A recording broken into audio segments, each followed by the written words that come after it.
भगवान ब्रजवासियों के वश में है। इनका प्रेम इतना अगाध सागर है कि ब्रजवासियों के प्रेम के सागर में ब्रह्मा भी गोता लगाते तो थाह नहीं मिलता, थाह नहीं पा पाते। विधाता भी असमर्थ है, सामर्थ्य नहीं है थाह पाने में। गोविंद से मिलना भी है, गोविंद से मिलने की आकांक्षा भी है, तो गोविंद के प्रति आशीर्वाद का भाव भी है। ऐसे हैं ब्रजवासी। ब्रजवासी कहते हैं कि हमारो लाला प्रसन्न रहे, हमारो गोविंद आनंदित रहे। ये ब्रजवासियों के मन का प्रेम है, इसलिए तो आशीर्वाद देते हैं सब गोविंद को। आज सबने बहुत सुंदर दुर्गा जी का अनुष्ठान किया, सभी ब्रजवासियों ने। अंबिका मंदिर में गए और हमारो लाला आनंदित रहे या के लिए दुर्गा जी की स्तुति की। मां दुर्गा के चरणों में वंदन किए। नंद बाबा के चरण को किसी अजगर ने पकड़ लिया। कृष्ण के चरणों का स्पर्श लगते ही उस अजगर को मोक्ष प्राप्त हो गया।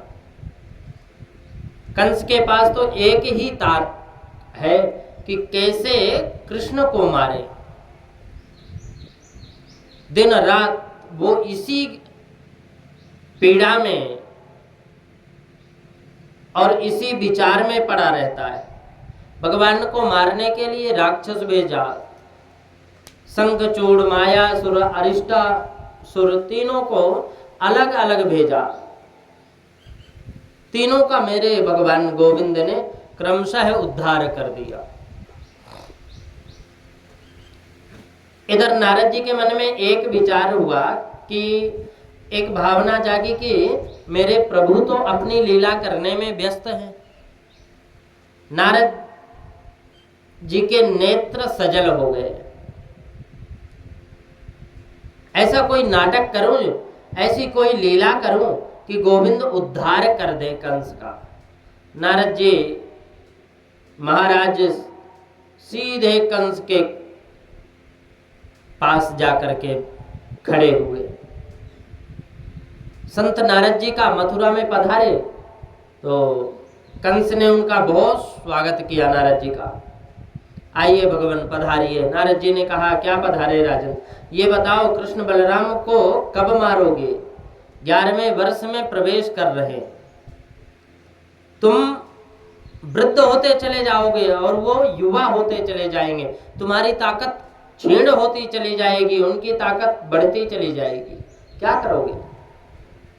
कब मारोगे? कंस ने कहा, क्या बताऊं भगवान, मैं चुन चुन कर राक्षस भेजता हूं उन्हें मारने के लिए, लेकिन जाते हैं मारने को समाचार मिलता है कि वो स्वयं मर गए। मन में बड़ी बेचैनी है, मैं क्या करूं?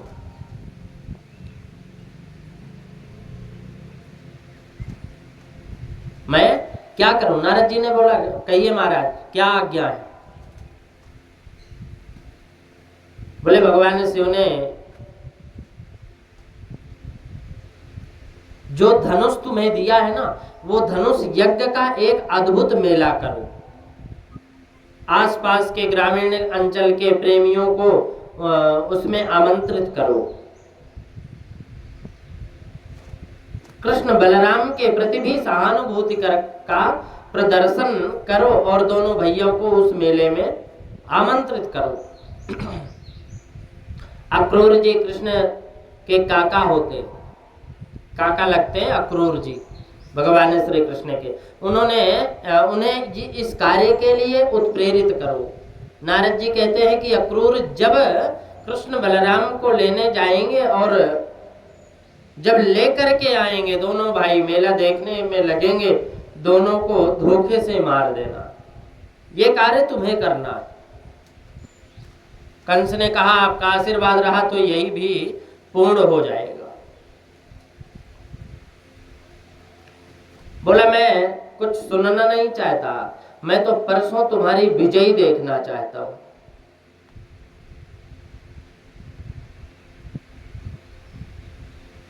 बोले हाँ कंस महाराज, मिल गई विजयी। ऐसा कहकर संत नारद वहां से सीधे श्रीधाम वृंदावन आए। भगवान श्री कृष्ण बलराम दोनों भाई गौ चरा कर लौट रहे थे। नारद जी ने उनके चरणों में प्रणाम किया और वंदन किया। भगवान बोले आओ पधारो नारद जी, बड़ी कृपा की आपने। ये सुनकर नारद जी बोले भगवान ये बताओ कंस का उद्धार कब करोगे, पापी कंस को कब मारोगे। भगवान बोले मैं कौन होता हूं मारने वाला और कौन होता हूं मैं बचाने वाला। जीव जैसा कर्म करता है ना उसको वैसा ही फल मिलता है। इतना जरूर सुनिश्चित है कि कंस ने जो पाप कर्म किया उसका घड़ा पूरा भर गया, उसका फूटना भी सुनिश्चित है। नारद जी बोले मैं तो सुनना नहीं चाहता, मैं तो परसों आपके हाथों फल को देखना चाहता हूं, कंस को मरा हुआ देखना चाहता हूं। नारद जी भगवान श्री कृष्ण को कहते हैं कि मैं मरा हुआ देखना। भगवान मुस्कुराए और मुस्कुराकर बोले अरे वाह, क्या कह करके आए हो वहां पे, वहां मेरे बारे में कह करके आए और यहाँ उसके बारे में कह रहे हो, और तारीख दोनों को परसों की दे दी। संत नारद बोले भगवान आप तो सब जानते हैं, मेरी प्रकृति को मैं वही करता हूं जिससे पूरी प्रजा का हित चिंतन हो, प्रजा का हित हो, पूरी प्रजा का हित चिंतन रहे, वही कार्य मैं करता हूं, वही मेरे मन का भाव रहता है, मेरे मन में वही भाव। इधर रात्रि में ही कंस ने अक्रूर जी को बुलाया, जो बड़े भावुक हैं, बड़े स्नेही हैं, श्रीमान अक्रूर जी। बोले अक्रूर जी बोले कैसे बुलाया राजन। कंस ने कहा देखिए अक्रूर जी, मैं छुपाना तो नहीं चाहता। गच्छ नंद ब्रजम तत्र सुतावन कदुंदु में, गच्छ नंद ब्रजम तत्र सुतावान कदुंदु में, असाते ताविहानेन रथेना नयमाम चिरम।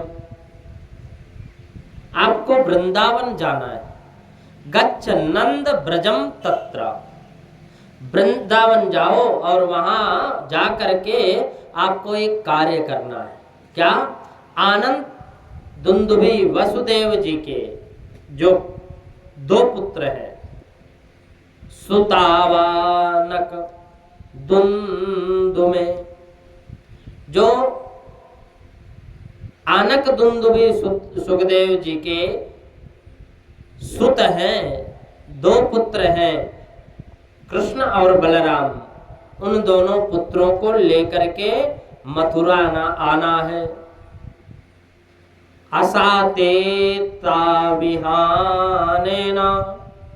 रथेना नयमाम चिरम। आपको मथुरा आना है। अक्रूर जी ने सोचा इस दुष्ट के मन में कृष्ण बलराम को बुलाने की भावना कैसी जग गई। अक्रूर जी बोले क्या करोगे तुम? कृष्ण बलराम को बुलाकर कौन सा प्रिय कार्य करना चाहते हो? कंस ने कहा आप तो जानते हैं, आकाशवाणी ने कहा था 30-32 वर्ष पहले देवकी के विवाह के समय आकाशवाणी हुई थी, उसमें कहा था कि देवकी का अष्टम गर्भ ही तुम्हें काल के रूप में तुम्हें मारेगा, काल के रूप में जन्म लेगा और तुम्हें मारेगा। ये कृष्ण ही देवकी का अष्टम पुत्र है। आपको मालूम है कृष्ण और बलराम ये दोनों भाई आएंगे, मथुरा की शोभा देखने लगेंगे और धोखे से दोनों को मार दूंगा। इस बात को सुनकर अक्रूर जी के नेत्र सजल हो गए और बड़ी सुंदर पद्धति से कंस को समझाने का प्रयास करता। मनोरथान करात्युच्चैर जनो देवहतानपि युज्यते हर्ष शोकाभ्याम तथाप्याज्ञां करोमि ते। राजन, सोचा था तुमने अच्छा ही किया है, लेकिन सोचने से कुछ नहीं होता, व्यक्ति को कर्म करना चाहिए।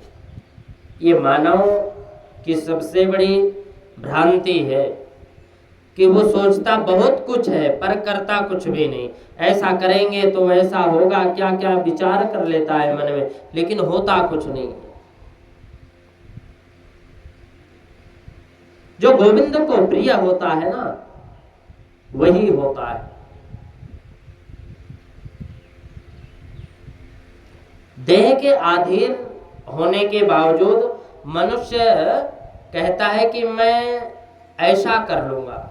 भरोसा एक क्षण का भी नहीं है, एक क्षण का भी नहीं। योजनाएं बड़ी लंबी लंबी करता है।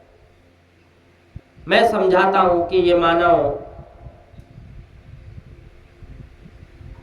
की सबसे बड़ी भ्रांति है।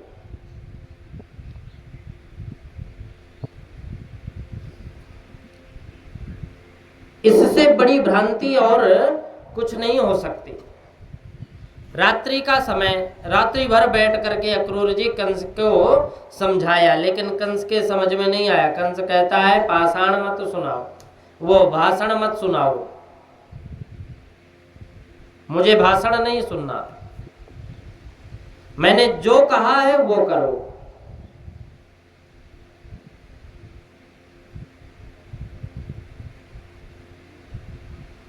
देह के अधीन होने के बावजूद भी मनुष्य ना जाने क्या क्या विचार कर लेता है। कंस के कहने पर अक्रूर जी भगवान श्री कृष्ण और बलदेव दाऊ भैया को, दोनों को लेने के लिए, अक्रूर जी ने सोचा कि बड़ा दुष्ट है ये, यदि नहीं गया तो मुझे मार देगा। उन्होंने रथ सजाया और प्रातःकाल रथ का मुख वृंदावन की ओर करके खड़ा कर दिया। अक्रूर जी जिस रथ में बैठकर जा रहे थे उसमें वृंदावन या नंदगांव पहुंचने में ज्यादा से ज्यादा 20 मिनट का समय लगता, लेकिन अक्रूर जी को ठीक 10 मिनट लगे जाने में। रथ का मुख है वृंदावन की ओर और महात्मा अक्रूर जी की समाधि लग गई। मन में बड़े सुंदर विचार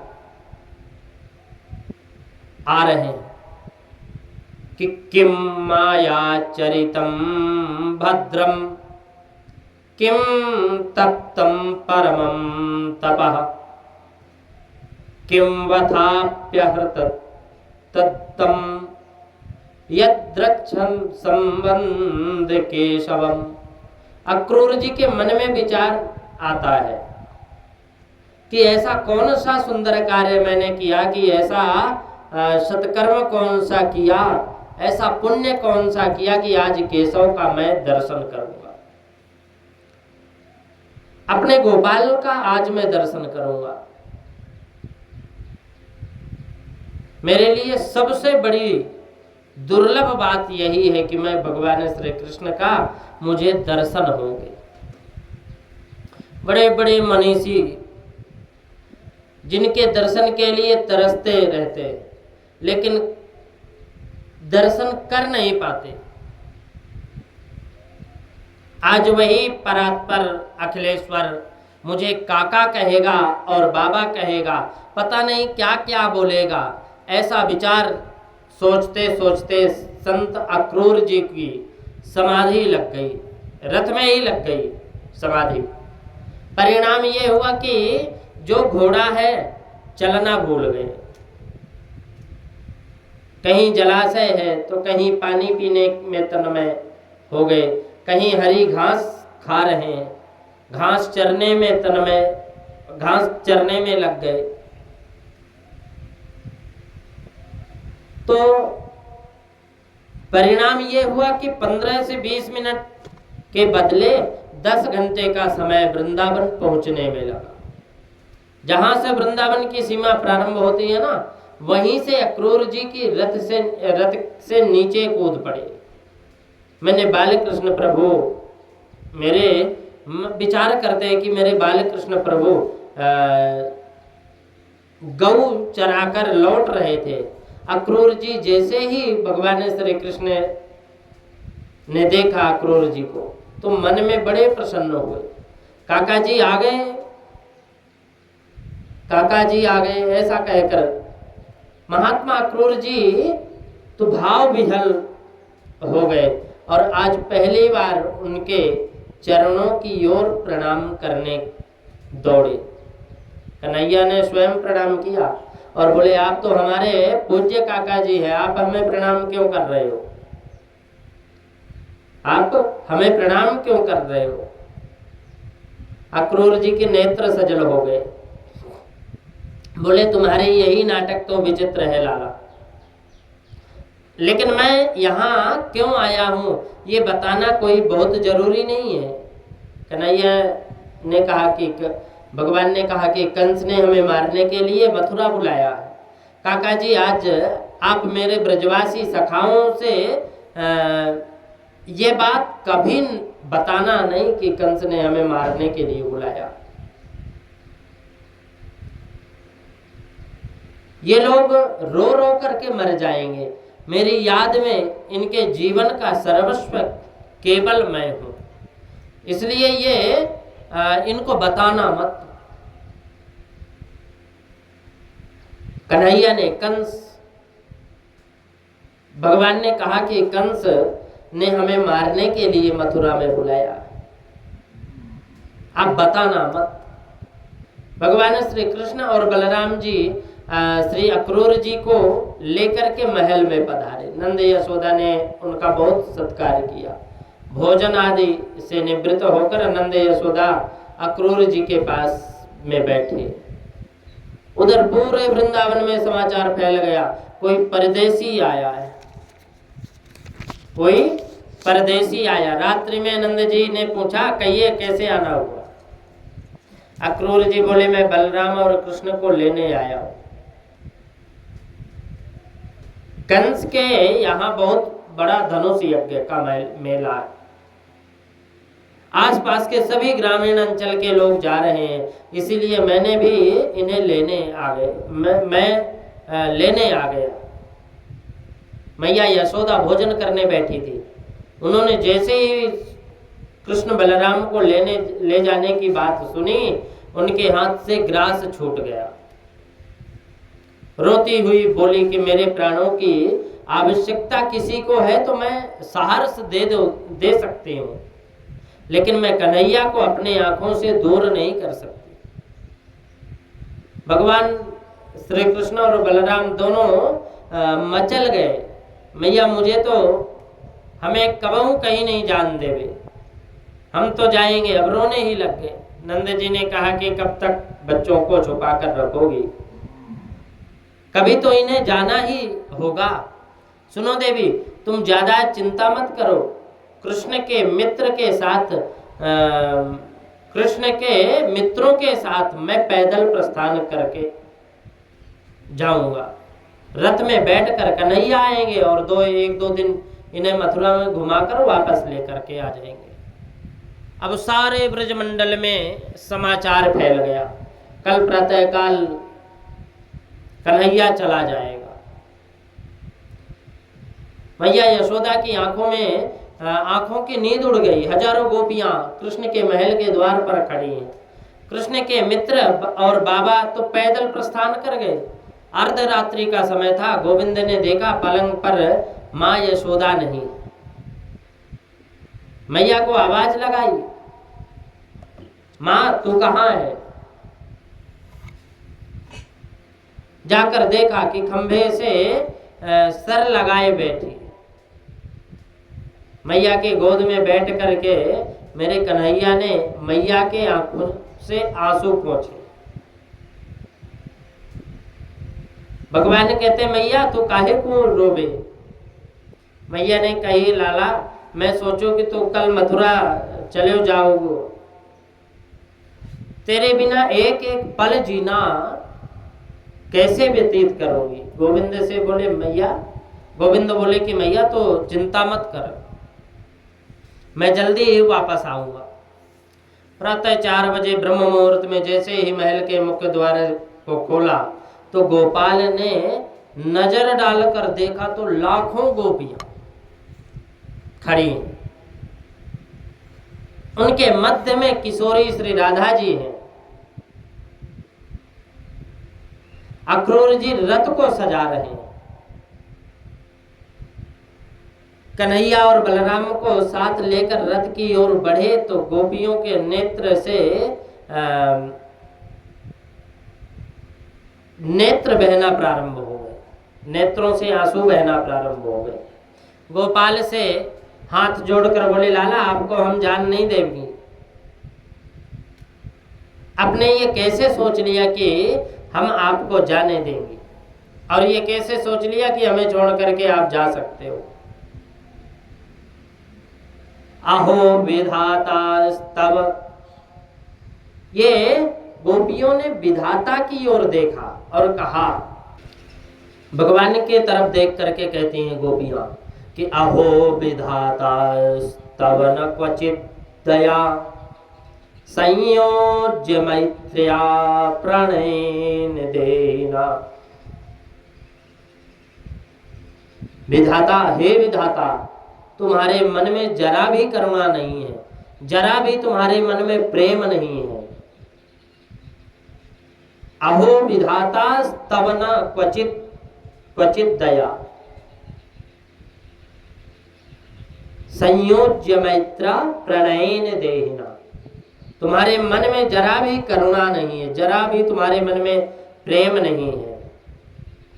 तुम पहले तो जीव में प्रेम जागृत कराते हो और एक दूसरे के प्रति आकर्षित कराते हो। मिलन करने से पहले ही उसका बिछोह कर देते हो। ये तुम्हारी अच्छी आदत नहीं है। गोपियों ने कहा कि अरे अक्रूर जी, अक्रूर हमें तो लगता है कि हमें तो लगता है कि विधाता ही अक्रूर है, अक्रूर के रूप में क्रूर बन करके आया है।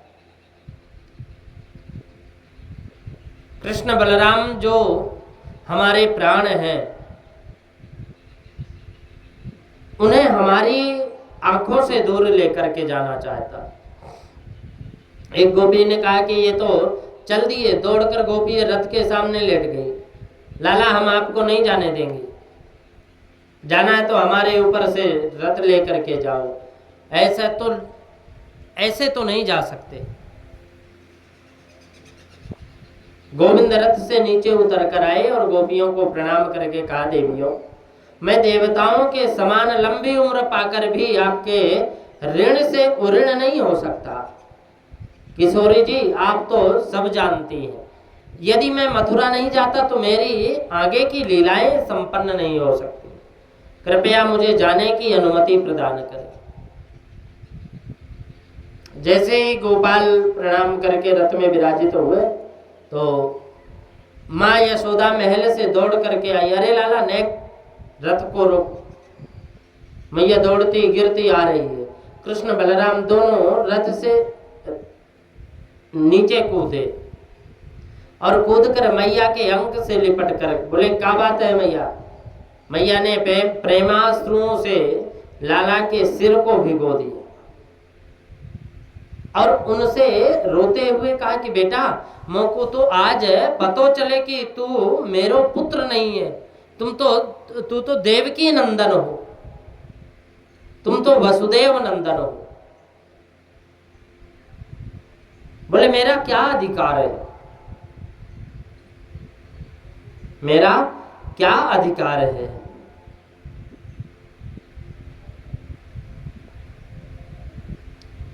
तुम्हें रोकने का। लेकिन एक ग्वालिन गोपी तुमसे निवेदन करना चाहती। कन्हैया बोले कहो मैया क्या बात है। मैया बोले कि मैं इतने निष्ठुर हूं लाला, तो को कबहू प्यार ना दियो, एक दिन भी प्रेम से बात नहीं की। एक मिट्टी की मटकी फोड़ने के बदले तो को उखल में बांध दियो। तो जबकि मथुरा में या कहीं भी सोचो कैसी है माँ यशोदा, एक मिट्टी की मटकी जैसी औकात नहीं मेरी, एक मटकी के बदले मुझे बांध दिया। यह बात कभी स्मरण नहीं करना कन्हैया। कृष्ण बलराम दोनों यशोदा के चरणों में गिर गए और हिचकियों से रोना प्रारंभ कर दिए। यह बात कभी स्मरण नहीं करना। कृष्ण बलराम दोनों रो रहे और गोपाल बोले, हिचकियां भरते हुए गोपाल बोले, दुनिया की सारी चीजें भूल सकता हूं मैया, परंतु तुम्हारे बंधन को मैं कभी नहीं भूल सकता। मन में सोचा, जिस परमात्मा के आदि अंत का पता नहीं,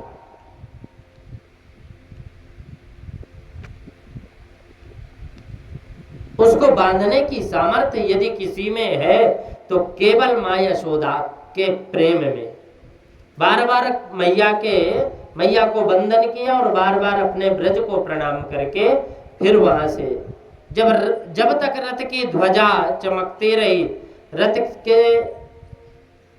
के ऊपर उड़ने वाली जो धूल चमकती रही, तब तक गोपियां उनको देखते रहे।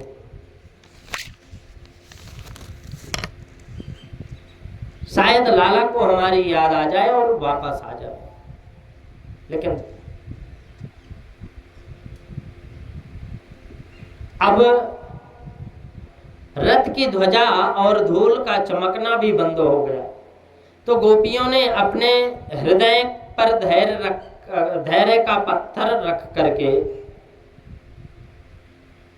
मन में सोचा कि हे गोपाल, यदि तुम्हें हमने दूर रहने में प्रसन्नता है, हमसे दूर रहने में तुम्हें यदि प्रसन्नता है, तो जीवन पर्यंत तुम्हारी याद करते रोती रहेंगी, परंतु तुम्हारी प्रसन्नता में हम कभी विघ्न नहीं आने देंगे।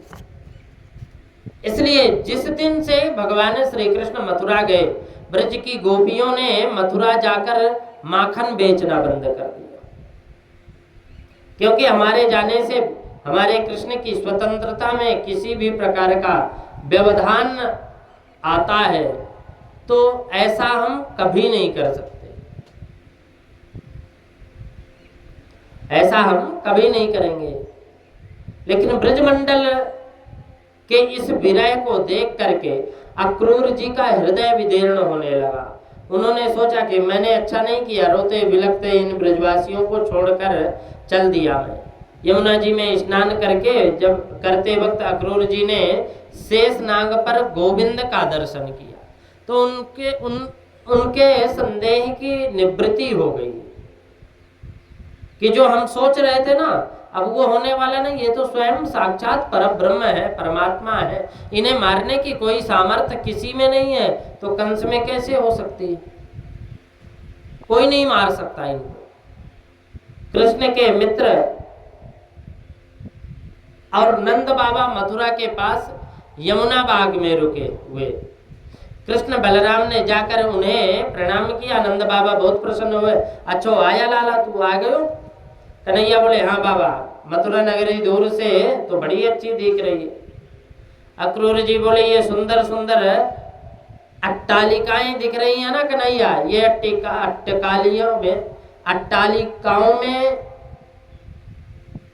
एक मेरी भी कुटिया है और मेरा मन हो रहा है कि रात्रि विश्राम के लिए आप मेरे घर पधारते।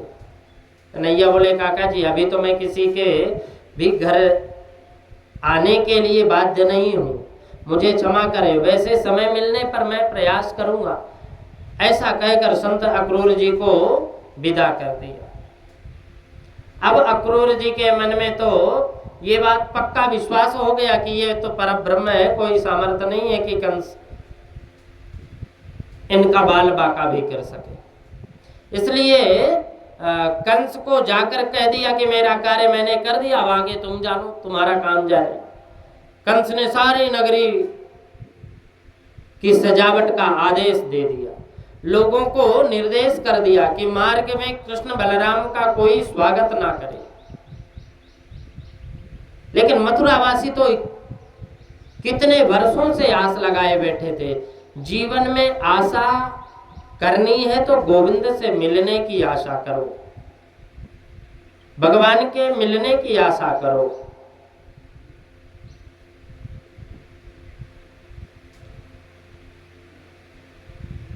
बाकी संसार की आशाएं सब व्यर्थ हैं।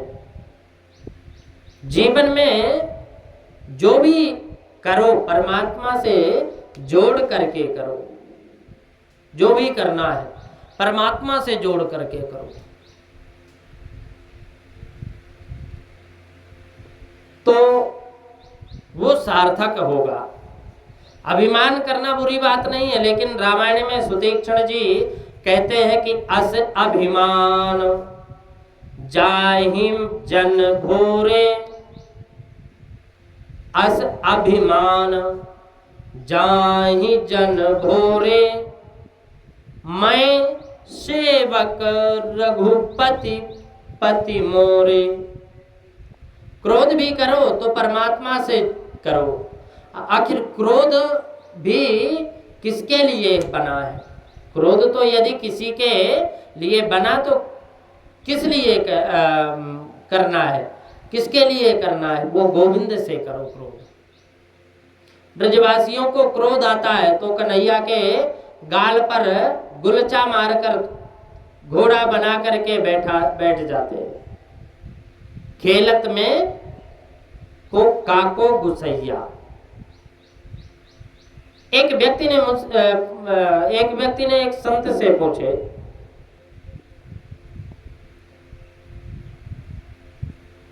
कि संत से एक व्यक्ति पूछता है कि मैं सुनता हूं, दिन रात सुनता हूं कि क्रोध मत करो, क्रोध बिल्कुल नहीं करना चाहिए, क्रोध मनुष्य का सबसे बड़ा शत्रु है। तो महाराज ये क्रोध तो आता ही है, ये भी तो बनाया हुआ है ना भगवान का। तो संत ने कहा कि आपको मना किसने किया क्रोध करने को? तो वे सज्जन बोले कि मैं तो क्रोध करूं तो बुरा नहीं, क्रोध करूं तो बुरा, नहीं करूं तो बुरा। संत ने कहा कि क्रोध भी मौका पड़ने पर करो, हर समय मत करो क्रोध। हर समय क्रोध करना बुरी बात है। यदि क्रोध करना है ना तो गले से नीचे तक मत करो, यानी अंदर से क्रोध मत करो, बनावटी क्रोध करो। जैसे रामलीला में राम रावण का युद्ध होता है, ये बनावटी क्रोध है। जैसे माँ अपने बच्चे पर क्रोध करती है, ये बनावटी क्रोध है। पिता अपने बेटे पर क्रोध करता है, ये बनावटी क्रोध है, अंदर का क्रोध नहीं है।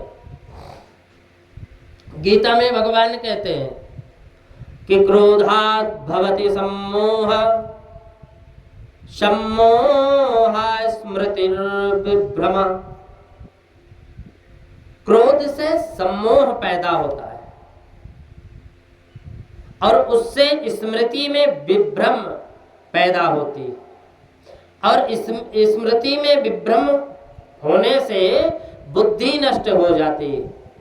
स्मृतिर भ्रंसाद बुद्धिर नाशो, कहते हैं कि ये बुद्धि का नाश हो जाती है। जिसकी बुद्धि नष्ट हो उसका जीवन नष्ट हो गया। इसीलिए सच्चा क्रोध कभी नहीं करना चाहिए। क्रोध करना है तो मेरे गोविंद से, भगवान से करो। जैसे कर्माबाई क्रोध करके गोविंद को कहने लगी कि तुम नहीं खाओगे तो मैं भी नहीं खाऊंगी, तो गोपाल को, भगवान को प्रकट होना पड़ा और प्रकट होकर के खिचड़ी का भोग पाना पड़ा। व्यर्थ का क्रोध कभी नहीं करो, वो काम बिगाड़ता है व्यर्थ का क्रोध। कंस ने सबको निर्देश दे दिया कि कोई भी स्वागत ना करे। लेकिन हमारी मथुरा की माताएं ने आपस में कहा कि अरे तो हमें मार्ग में जाकर स्वागत न करन देगो, तो मैं अपने घर के छत से ही फूल बरसाने में चूकूंगी नहीं, मैं तो फूल बरसाऊंगी। माताएं बहनें सब अपने अट्टालिकाओं पर, घर के मकान पर, ऊपर छत पर चढ़ करके सोचने लगी, लाला इधर से निकले तो यहीं से दर्शन कर लेंगे। प्रेम जब उबड़ता है ना, उमड़ता है प्रेम, तो नियम नहीं देखता। भगवान ने सोचा कंस का उद्धार तो मुझे शीघ्र करना है। कन्हैया ने बाबा से कहा कि बाबा अब हम नगर में भ्रमण करवे जाना चाहे, हम नगर में भ्रमण करने के लिए जाना चाहते हैं। बाबा ने कही कि नाय बेटा, तुम्हें मथुरा में नाय जाने दूंगो, तुमने यहाँ काऊ तो सारो कह दियो तो झगड़ा हो जाओगे, किसी को कुछ बोल दिए तो झगड़ा हो जाएगा। अच्छा बलराम बेटा, तू बड़ो है, इनके साथ जाकर के देख उधम ना करेंगे। मथुरा में भगवान श्री कृष्ण बलराम प्रवेश कर रहे हैं। मथुरा और मथुरा में अंतर क्या है? मथुरा और मधुरा में अंतर क्या है?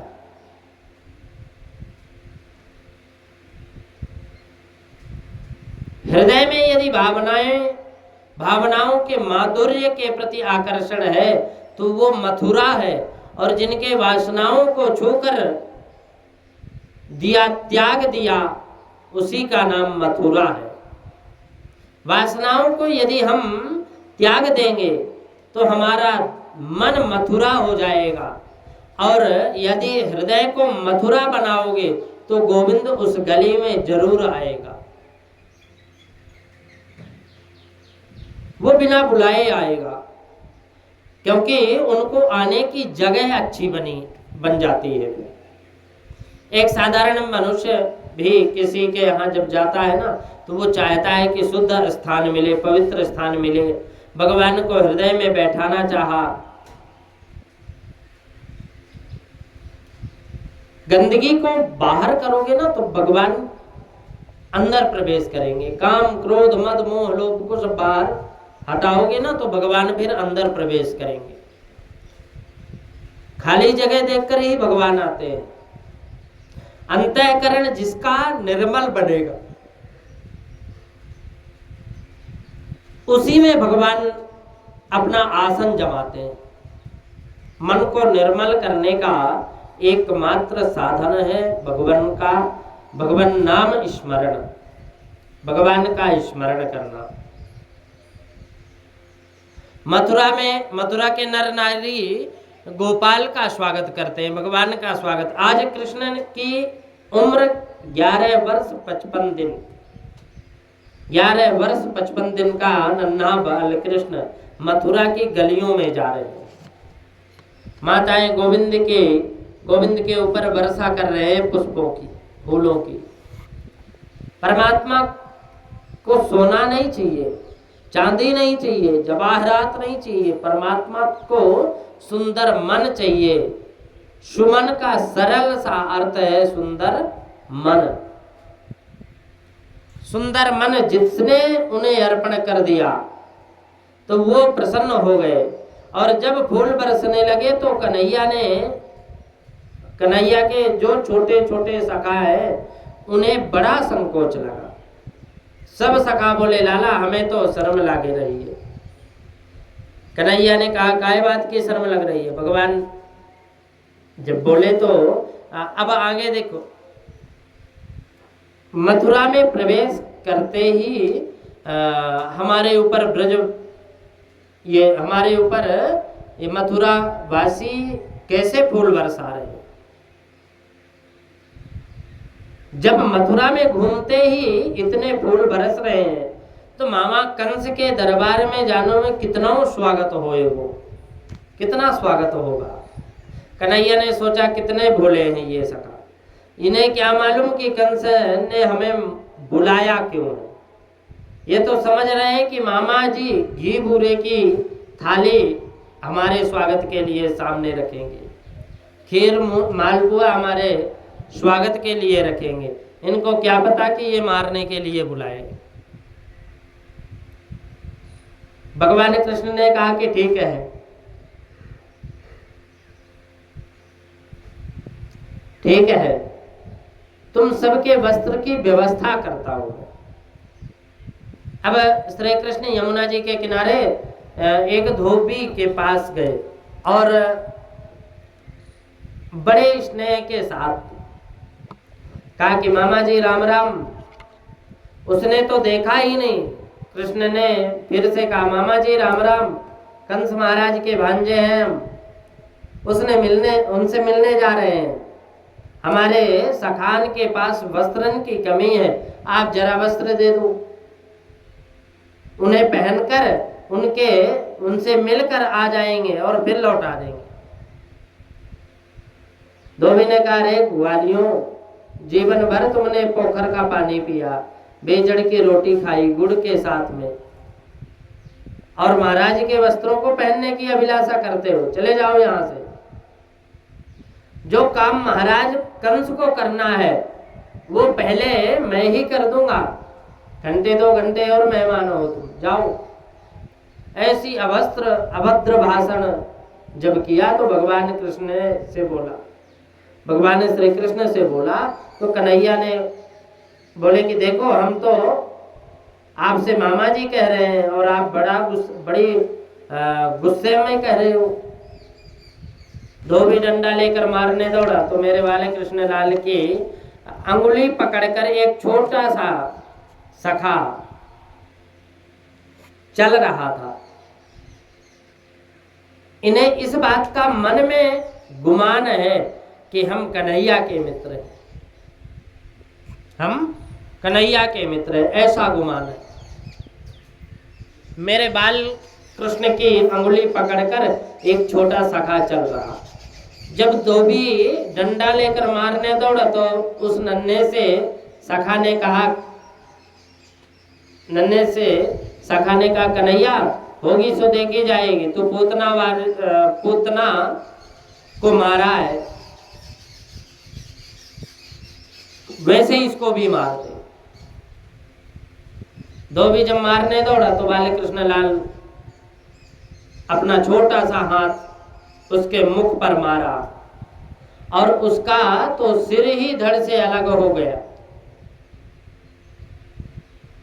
अब तो घाट पर जितने भी धोबी थे सब भयभीत होकर के भागो भैया भागो, पूतना मारने वाला आ गया, सटका सुर मारने वाला आ गया, ऐसा कहकर वहां से सब भाग गए।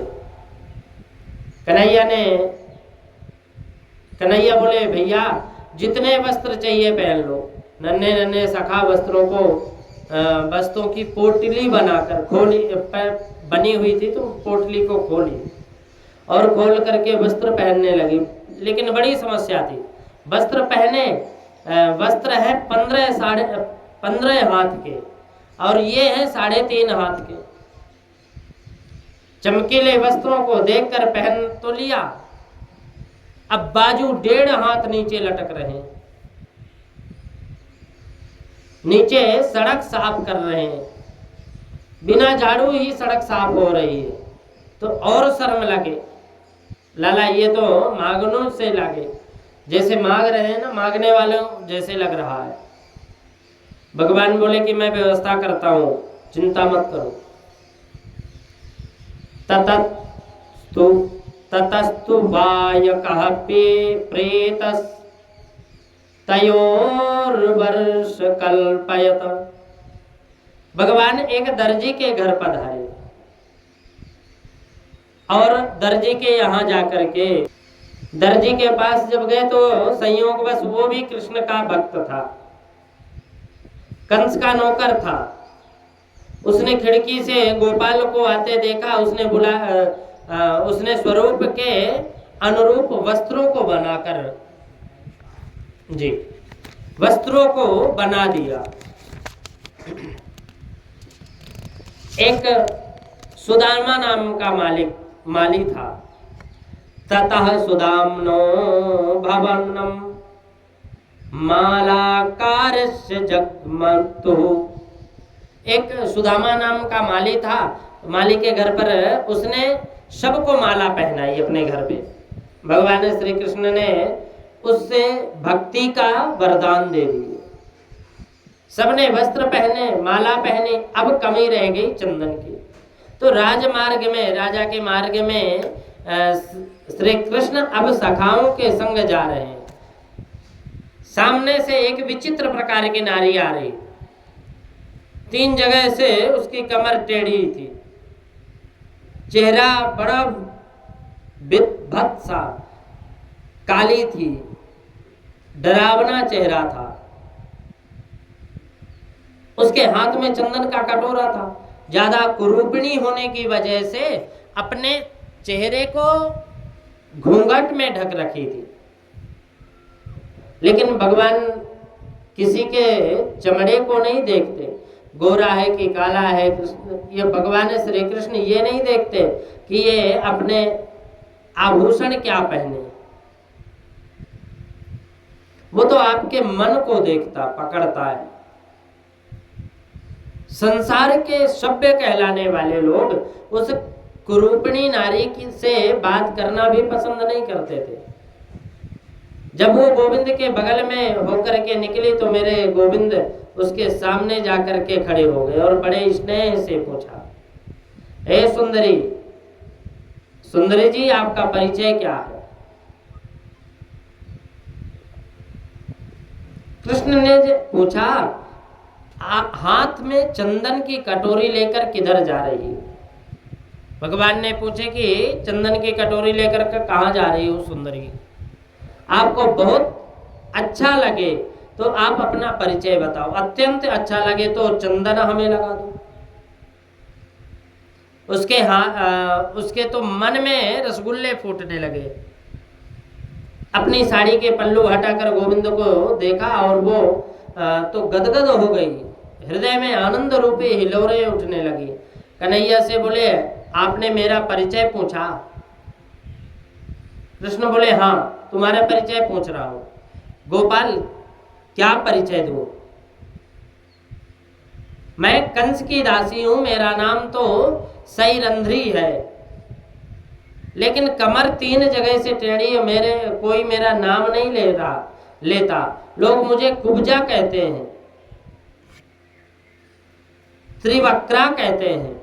हे केशव, हे गोपाल, मेरे जीवन का आज ये पहला दिन किसी ने मेरा परिचय पूछा। दुनिया के लोगों ने कभी मेरा परिचय नहीं पूछा कि तुम कौन हो।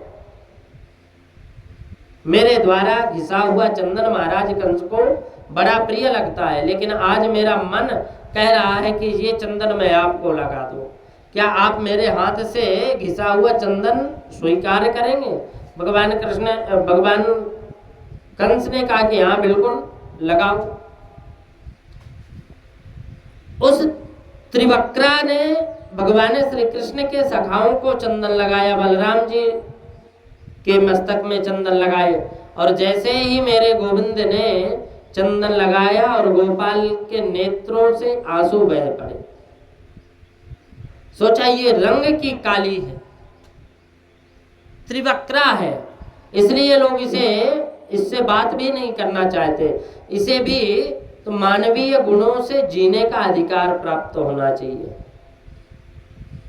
भगवान ने कुब्जा को अपने नजदीक आने को कहा, और जैसे ही कन्हैया के पास बालकृष्ण लाल ने कन्हैया के पास आई तो बालकृष्ण लाल ने उसकी टोढ़ी से 3 उंगली लगाई और जरा सा झटका के वो परम सुंदरी बन गई। जिस पर गोविंद कृपा कर देते हैं ना, तो वो सबसे बड़ी बात है। अब भगवान कंस के धनुष यज्ञ में पधार गए, और जैसे ही भगवान कंस के धनुष यज्ञ में जाते हैं तो करेण वमेन सलील मुध धृत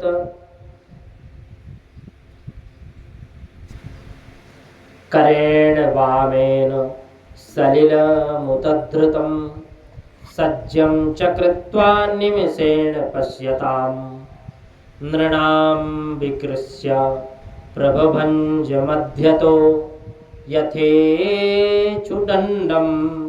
मदकर्युरुक्रमः। बाएं हाथ से प्रभु ने धनुष को उठाया। जिस पर गोविंद कृपा करते हैं ना, उसके लिए बहुत बड़ी बात है।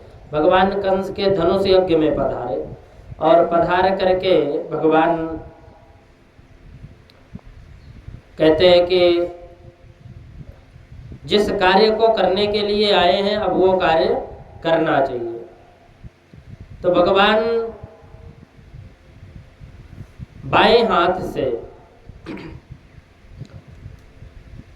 प्रभु ने धनुष को उठाया और जितनी देर में पलक गिरते हैं ना, उतने देर में धनुष के 3 टुकड़े कर दिए।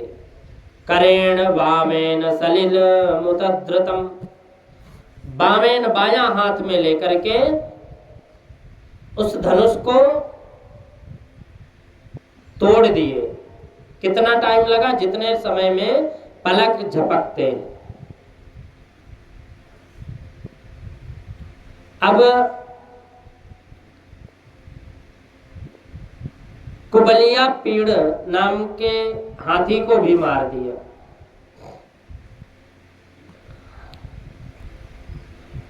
कंस के पास समाचार गया कि हाथी को मार दिया गया। कंस के पास जब समाचार गया, ये क्या किया महाराज, कृष्ण को क्यों बुला लिया आपने? उसने आपके धोबी को मार दिया, आपके दर्जी से कपड़े सिलवा लिए, आपके माली से माला पहनी, आपके वो कुब्जा से चंदन लगवाकर उसे परम सुंदरी बना दिया। महाराज दुख समाचार यह है कि धनुष तोड़ दिया, और वही धनुष जो शिव जी ने दिया था कंस को, और कहा था कि ये धनुष जो तोड़ेगा वो तुम्हें छोड़ेगा नहीं। भगवान भोलेनाथ बोले थे कंस को। तो अब तो कंस को भय से नींद आने की तो दूर, कभी विचार भी नहीं, नींद उड़ ही गई। स्वप्न में गधे पर अपनी सवारी दिखाई देती, अगर नींद आ भी गई तो। अनेक प्रकार के दुस्वप्न उसको दिखते रहते। सैनिक ने कहा कि आप क्यों चिंता करते हैं, हम लोगों ने बड़ी भारी रंग भूमि बनाई है, उसमें बड़े बड़े पहलवान मुष्टिक चारुण कृष्ण बलराम को ललकारेंगे, बस आपकी आंखों के सामने दोनों को मार देंगे। अब विशाल रंग भूमि में एक तरफ माताएं विराजमान, एक तरफ युवतियां विराजमान, एक तरफ राजकुमार है, एक तरफ वृद्ध पुरुष है सब, और एक तरफ संत महात्मा भी है सब, एक तरफ बड़े बड़े मल्ल पहलवान। उन लोगों ने कहा कि महाराज कृष्ण बलराम आने वाले ही है, आपके आंखों के सामने दोनों को मार देंगे। कंस महाराज का सिंहासन ऊंचाई पर लगा हुआ, सीढ़ियां चढ़कर कृष्ण बलराम दोनों भैया रंग भूमि में प्रवेश कर रहे हैं। आचार्य सुखदेव जी ने बहुत सुंदर चित्रण किया इस झांकी का कि कृष्ण को तो एक ही है, लाखों नर नारी बैठे हैं, आचार्य हैं कि एक ही कृष्ण सबको अलग अलग रूप में दिखाई देते हैं। बड़े बड़े मल्ल पहलवानों को भगवान पहाड़ जैसा विशाल दिखते हैं। नव युवतियों को भगवान श्री कृष्ण कामदेव के समान सुंदर दिखाई देते हैं। जितने वहां ग्वारियां बैठे थे ना, उनको सब कन्हैया अपने मित्र के रूप में देखते हैं। राजकुमार को भगवान श्री कृष्ण राजकुमार दिखते हैं। जो नासमझ लोग हैं उन्हें भगवान श्री कृष्ण साधारण मानव के रूप में दिखते हैं। योगियों को भगवान परम तत्व के रूप में दिखते हैं। ज्ञानियों को ब्रह्म के रूप में दिखते हैं। तो भक्तों का भगवान के रूप में दिखना, जाकी रही भावना जैसी प्रभु मूरत देखी तिन तैसी, जैसी देखी तिन तैसी, जैसा भाव जिसका है भगवान उसको उसी भाव से दर्शन देते हैं, भाव से दर्शन देते हैं। जैसे मैंने आपके सामने एक श्वेत मणि को रख दिया और वह कहा कि श्रीमान इस मणि का रंग क्या है, तो आपकी आंखों पर काला चश्मा लगा है तो आपको ये काली लगेगी, कोई हरा पहना है तो हरी लगेगी। जिस रंग का चश्मे से देखोगे ना वही रंग से वो मणि दिखेगी। अपरिवर्तनीय है, लेकिन आंखों पर चश्मा जैसा लगा है उसका रंग भी वैसा ही हो जाएगा, दिखाई देता है। अब वैसे ही परमात्मा के स्वरूप में परिवर्तित नहीं होते, कभी भी स्वरूप से परिवर्तित नहीं होते, लेकिन भावात्मा भावना से जो जैसा विचार करता है, देखता है, भावनात्मक दृष्टि जैसी जिसकी होगी भगवान उसको वैसा ही दिखते हैं। अब कंस को भगवान साक्षात काल के रूप में दिखते हैं। चारूण मुष्टिक ने कहा कि आओ कृष्ण, अब हमने तुम्हारी लीला बहुत सुनी है, गोकुल में तुमने बड़ा नाटक किया है, आज हमारे साथ तुम्हें युद्ध करना पड़ेगा।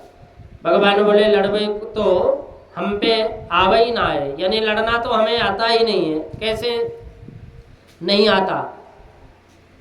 हमने पूतना भेजी, सटकासुर भेजा, तृणावर्त भेजा, सारे राक्षसों को तुमने मार दिया और कहते हो युद्ध करना नहीं आता। भगवान कृष्ण बोले कि तुम्हारी सौगंध का कर कह रहे हैं मामा जी, जितने भी राक्षस गए सब मरे मराए गए, हमने तो उन्हें यमुना जी में फेंके बस। चारूण ने कहा कि ना बोलो, तुम बालक नहीं हो, तुम किशोर नहीं हो, आज हमारे साथ युद्ध करोगे। न बालो न किशोरस्त्वं बलस्वश्च बलिनां वरः लीलये भो हतो येन सहस्रद्वप सत्वव्रत। तुम बालक नहीं हो, न बालो न किशोरस्त्वं बलस्व बलश्च बलिनां वरः, तुम बालक नहीं हो, किशोर नहीं हो, आज हमारे साथ युद्ध करोगे तो जानेंगे। इतना कहकर जब जबरन चारूण ने भगवान श्री कृष्ण के हाथ को पकड़ करके मुष्टिक ने बलराम को पकड़ लिया। अब सुखदेव जी महाराज कहते हैं कि राजन, चारूण कंस का सेनापति है और ये अतिरथी वीर है जो 1,00,000 सैनिकों से अकेला युद्ध कर सकता है। ऐसे अतिरथी वीर से मेरा नन्हा भगवान श्री कृष्ण, जिनकी आयु सिर्फ 11 दिन 56 वर्ष है, लेकिन ये ताकत मिली मैया यशोदा के दूध से। जिस माता के अंतर हृदय में ये भावना हो कि वृद्धावस्था में बालक हमारी सेवा करे, तो बचपन में बालक को अपना दूध पिलाना चाहिए। मात्र दूध में जो ताकत है वो ताकत किसी भी चीज में नहीं है। हमारे आयुर्वेद वेद में लिखा है कि 1000 अंडे खाने से जो विटामिन मिलता है ना, वो विटामिन केवल 2 आंवले खाने से मिलता है।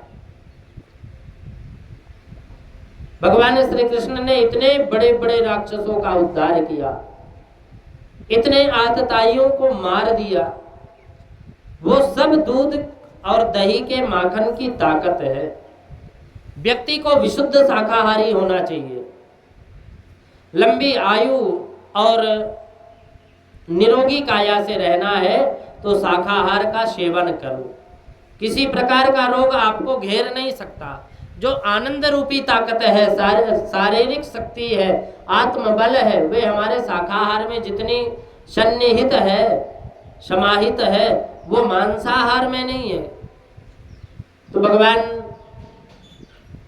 गोपाल ने चाणूर से युद्ध किया, चाणूर को उठाकर 7 बार उसे घुमाया और धड़ाम से नीचे पटक दिया। बलराम जी ने मुष्टिक से मस्तक पर मुष्टिक प्रहार किया। रुधिर बमन करता हुआ जमीन पर गिर पड़ा और उसकी मृत्यु हो गई। तीसरे आतताई को प्रभु ने उठाकर जमीन पर पटक दिया। एक एक करके सब राक्षसों को प्रभु ने मार दिया। कोई धनुष बाण नहीं है, कोई तलवार नहीं है, किसी को धक्का दे करके मार दिया तो किसी को उठाकर पटक दिए। एक सैनिक ने मारने के लिए तैयार हुए तो वो बेचारा हाथ जोड़कर बोला, मुझे मत मारिए, पेट के लिए नौकरी करता हूं कंस की, लेकिन भक्त तो आपका हूं। कन्हैया ने छलांग लगाकर कंस के सिंहासन पर जा खड़े हो गए और जैसे सिंहासन पर गए, अरे चारुण मुष्टिक सब कहाँ गए, पकड़ो इसे। अब भगवान श्री कृष्ण बोले कि अब कोई नहीं बोलने वाला, क्योंकि वे सब वहीं पहुंच गए अब जहां तुम्हें जाना है। उछलकर भगवान श्री कृष्ण ने कंस के मुकुट को गिरा दिए और कस करके उसके केस को पकड़ लिया। कंस ने कहा, ये क्या सभ्यता है, मेरे केसों को पकड़ करके रखा है। भगवान कृष्ण ने कहा कि लगती है क्या? बोले हाँ, जोर, इतनी जोर से तुमने केस पकड़ रखे हो तो लगेगी। भगवान बोले कि मामा जी, आपको पता तो चला कि केस पकड़ने से लगता भी है। क्यों? क्योंकि जाके पग नहीं फटी बीमाई, सो का जाने पीर पराई। अपने पैरों की बीमारी जब तक नहीं फटती तब तक दूसरे की पीड़ा का अनुभव नहीं होता इंसान को। जो बात हमें अपने लिए बुरी लगती है वो बात कभी किसी के लिए नहीं बोलनी चाहिए। कितने कितने संतों को तुमने कष्ट दिया है। मेरी माँ देवकी जब ससुराल जा रही थे तो तुमने चोटी पकड़ करके, जो तुम्हारी चचेरी बहन है, उसको आकाशवाणी को सुन करके माता देवकी के केसों को पकड़ करके तुमने रथ से नीचे खींच लिया, तलवार से उसके सिर को काटने के लिए तैयार हो गए। परंतु मामा, तब आपको पता नहीं था कि केस पकड़ने में कितना कष्ट है। आज आपको पता चल रहा होगा। जब आपके केस भी किसी ने पकड़े हैं तब आपको पता चला। कंस ने बोला छोड़ दो मुझे। कन्हैया बोले तुम्हें मामा जी, हमें तो पकड़ना ही आता है, छोड़ना नहीं आता। भगवान कृष्ण ने अपनी आंखों को भली प्रकार, भगवान ने कहा कि अपनी आंखों को भली प्रकार खोलो और केवल मुझे देखो। रघुवर कभी ऐसा नहीं कहते। राम जी ने जीवन में कभी ये नहीं कहा कि मैं भगवान हूं, मेरी ओर देखो, मेरी शरण में आ जाओ, मैं तुम्हें भक्ति दे दूंगा। लेकिन भगवान श्री कृष्ण ने इस सच्चाई को जीवन में कभी छुपाया नहीं। तकरीबन 50,000 बार कृष्ण ने कहा कि मैं भगवान हूं, मेरी शरण में आओ, मैं तुम्हें मुक्ति दूंगा। इसलिए कंस को कहते हैं कि तुम मेरी ओर देखो, इतने सुंदर मृत्यु और नहीं हो सकती। जीवन भर यही प्रयास करते हैं कि अंत समय में बस गोविंद का ही दर्शन मिले। तुमने कितने भाग्यशाली हो। तुम्हारे अंतिम समय तुम्हारी आंखों के सामने मैं खड़ा हूं। मुझे अच्छी तरह देखो, मैं तुम्हें मुक्ति दे दूंगा, मैं मोक्ष प्रदान करूंगा। ऐसा कहने वाला ब्रह्म केवल और केवल भगवान श्री कृष्ण है कि मेरे सामने आओ, मैं तुम्हें मुक्ति दूंगा। लेकिन सामने नहीं आओगे तो फिर मैं कुछ नहीं कर सकता। लाखों नर नारियां देख रहे हैं, 35 वर्षों से कोई हंसा नहीं था। मथुरा और आसपास के गांवों के नर नारियों को कंस ने हंसने नहीं दिया। आज सब डर रहे थे, छोटा सा बाल कृष्ण इस महारथी वीर से कैसा अकेले लड़ रहा है। परंतु कन्हैया ने यशोदा का दूध पिया। भगवान ने उसके केसों को पकड़कर सीढ़ियों से नीचे गिरा दिया और कंस को मार गिराए। इतना आनंद हुआ लोगों के मन में, सभी लोग दौड़ दौड़ करके गोपाल को अंक में भर रहे हैं, प्रेमाद्र होकर के।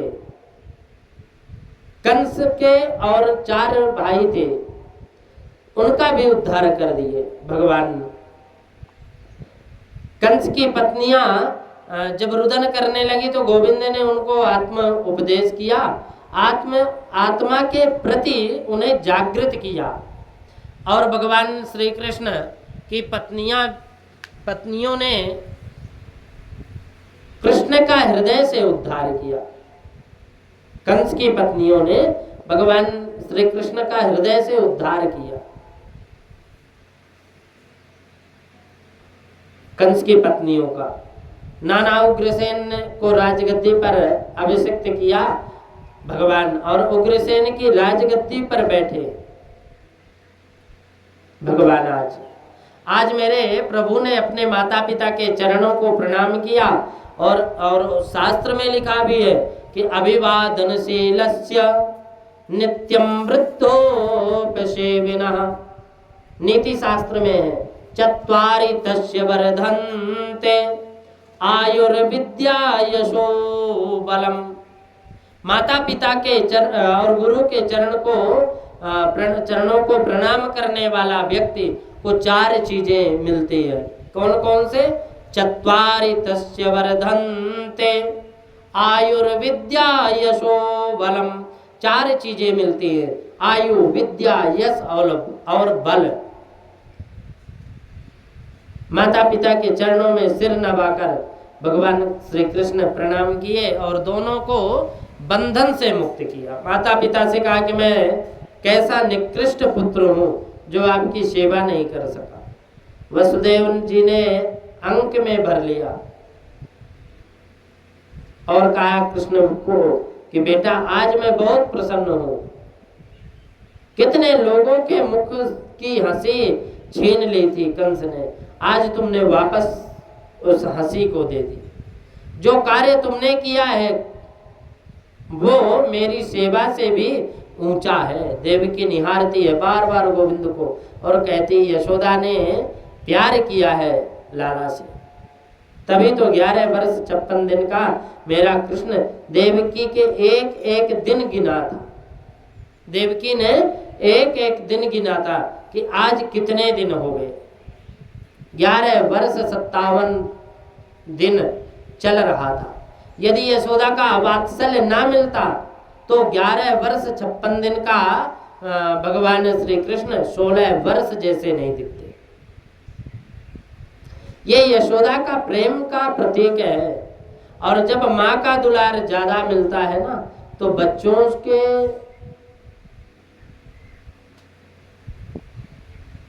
भाव कुछ अलग ही हो जाते हैं।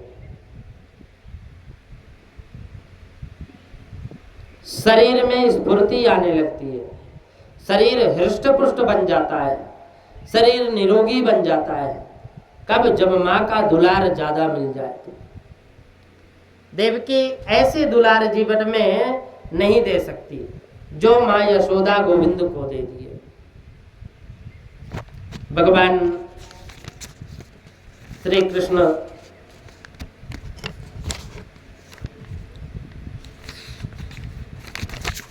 कृपा करके कंस का उद्धार कर दिए।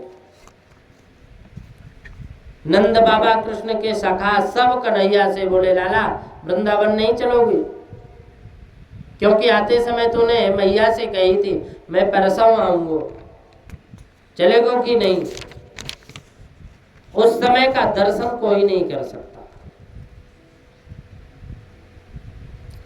सुखदेव जी कहते हैं परीक्षित उस समय जो करुण क्रंदन हुआ, जिस बाबा ने उंगली पकड़कर कृष्ण को चलना सिखाया, जो ब्रजवासी 24 घंटों श्री कृष्ण के साथ रहे, आज उन सब ने गोविंद ने 2 टूक कह दिया। आप लोग जाइए, मैं शीघ्र आने की चेष्टा करूंगा। क्या बीती होगी परीक्षित उन ब्रजवासियों के हृदय पर क्या बीती होगी। वो नन्हा सा गोप जो कृष्ण की उंगली पकड़ करके आया था ना, रोता हुआ कृष्ण के अंक में लग गया और कन्हैया से बोला, लाला हमने कोई गलती हो गई क्या? तो क्यों नहीं चलेगा? मैया रो करके बेहाल हो जाएगी। ऐसा प्यारा स्नेह है।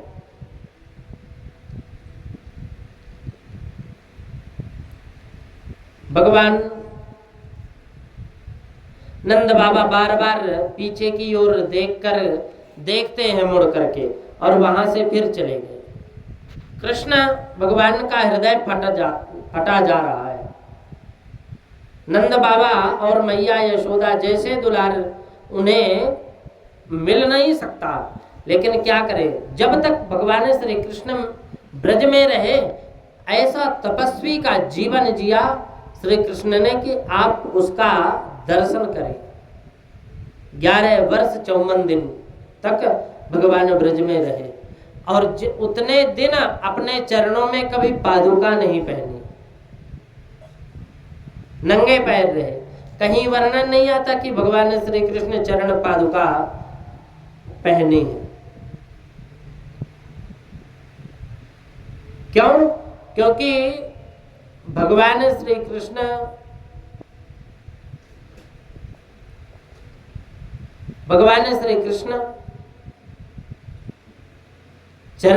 चरण पादुका पहन करके गौ माता को चराए नहीं। मैया ने कृष्ण के सिर के केस कटाए, मुंडन कराया, चोटी रखी चौड़ी, जनेऊ संस्कार दोनों का भाइयों का हुआ।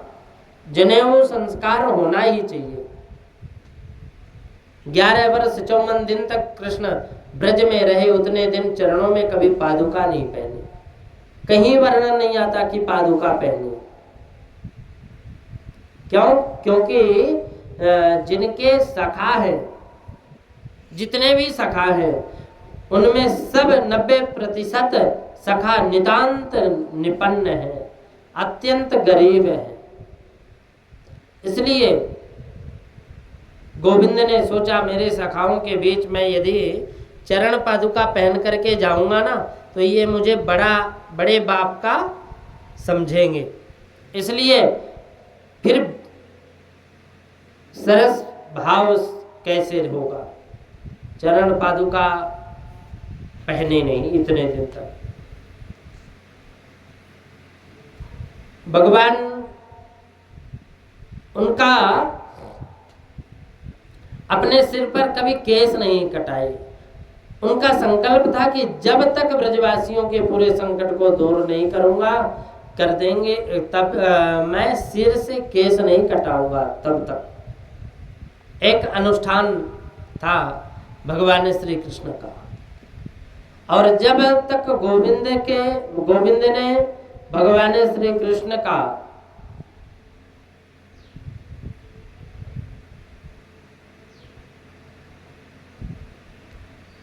गोविंद ने ब्रज में वास किया, सिले हुए वस्त्र पहनते भी नहीं, भीनी सी चदरिया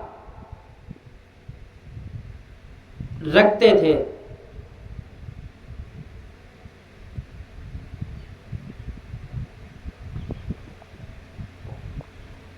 भगवान के अनन्य कृपा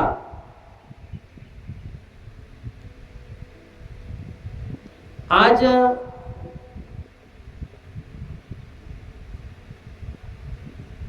भगवत कृपा और संत कृपा